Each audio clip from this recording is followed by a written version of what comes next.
Hello everyone, I'm Michael Serapio. Pierre Poilievre took another step in his quest to have a carbon tax election, sharing today the wording of a non-confidence motion that will be tabled next week. It says very simply, the House has no confidence in the Prime Minister and the government.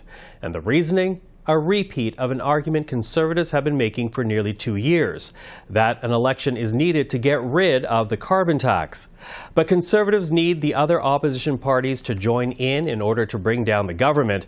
And by this afternoon, it became clear the Bloc Québécois is unwilling to support the Conservative motion, at least not yet. Well, for his thoughts on all of this, we're now joined by the Minister of Natural Resources, Jonathan Wilkinson. Minister, thank you for taking the time. Not at all. Thank you for the invitation.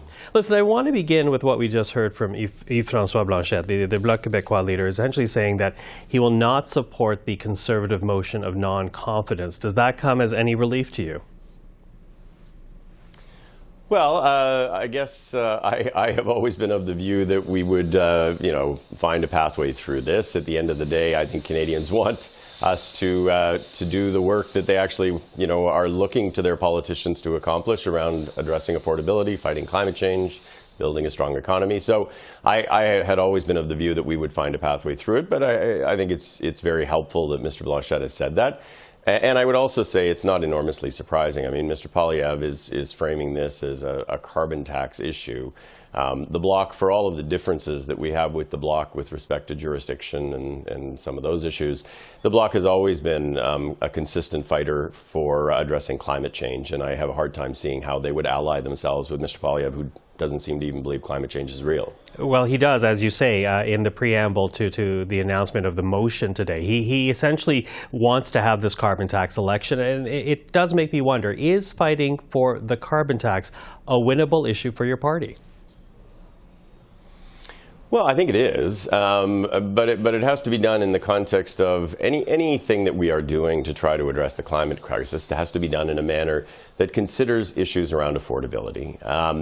And certainly, I think one of the things that we have begun perhaps to communicate more effectively than in the past is the Canada Carbon Rebate, which is, 8 out of 10 Canadian families actually get more money back. It's actually an affordability measure for people who live on modest incomes. If you actually did what Mr. Poilievre wants to do, not only would you be abandoning the fight against climate change, which I know Mr. Poilievre doesn't care about, but you would also be actually making those who live on modest incomes in this country poorer. And I keep saying to folks, how the heck can that be an affordability measure? Mm-hmm. Well, except that, Mr. Poilievre has been very successful in convincing people that the carbon tax is essentially associated with affordability challenges. And I appreciate what you're saying, that, Liberals should be talking up how it helps people more with the rebates. But is it too late? We've been years into this carbon regime. We've also been years into this argument that the carbon tax is making Canadians poorer. Is it too late to try to change the message and the perception around this tax? I don't think so. I mean, you've got to remember that this government won elections in 2015 and 2019 and 2021 on a campaign platform that included a carbon price in our climate plan. Mr. Poilievre has tried to actually muddy the waters over the course of the past number of months since he became the leader of the Conservative Party of Canada. But I would say, Mr. Poilievre, let me put this in very blunt terms. Mr. Poilievre is a liar. At the end of the day, 300 economists across this country all validate the fact that people get more money back, and that it's those who live on more modest incomes that actually get the most back. They also validate that the carbon price is perhaps the most efficient way to actually reduce carbon emissions. So Mr. Poilievre has managed to muddy the waters somewhat. We need to do a better job of communicating on a go-forward basis. But I would just say, the facts are all on the side of the government, and Mr. Poilievre is telling people lies. Except that it's not just Mr. Poilievre now. We now also have the NDP leader, Jagmeet Singh, softening his support on the consumer portion of the carbon tax, saying that Canadians are doing their part, but it's your government that continues to give money to the oil and gas sector. So what do you say to that? Well, I guess I would say a couple things. I mean, I think the first is it's amazingly disappointing, I think, for progressive Canadians, and in particular for people who voted for the federal NDP in 2021, that the NDP seems to be taking its cues now from Pierre Poilievre. It's the second time in 2 weeks that Mr. Singh has done exactly what Mr. Poilievre asked him to do.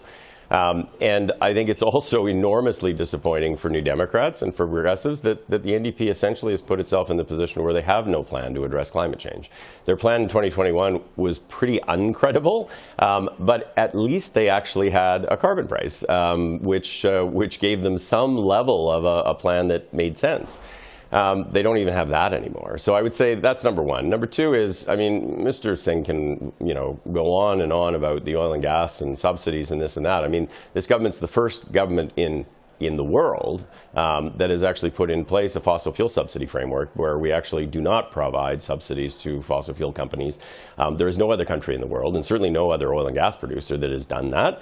And if he's referring to investments that actually help to reduce emissions, well, that's actually part of a climate plan, and part of the problem with the NDP is they actually don't understand how to reduce emissions. Mm-hmm. But, your government did provide Atlantic Canadians a carve-out from the carbon tax, and whatever your party's reasoning is for that, did that not create the impression that the carbon tax does not have to be as strict as it is? Well, I can't speak to what people's impressions of that were, but what I would say is it wasn't a carve-out, it was actually a pause. And the reason was, it was affordability. Like, the people who are on home heating oil are pretty much the only people in Canada who actually do not get as much back in the rebate as they pay, because heating oil is so expensive. But that's not true of everyone else. 8 out of 10 Canadians get more money back. And so the price works, and it works in a way that's affordable. With respect to heating oil, we needed to address a very specific issue, and we're doing that by giving people free heat pumps to be able to actually ensure that they reduce their energy bills and improve the overall efficiency of their building. Minister, I appreciate your time, especially given the carbon tax election that Pierre Poilievre is trying to push for. Really appreciate you speaking with us today. All right. Thank you.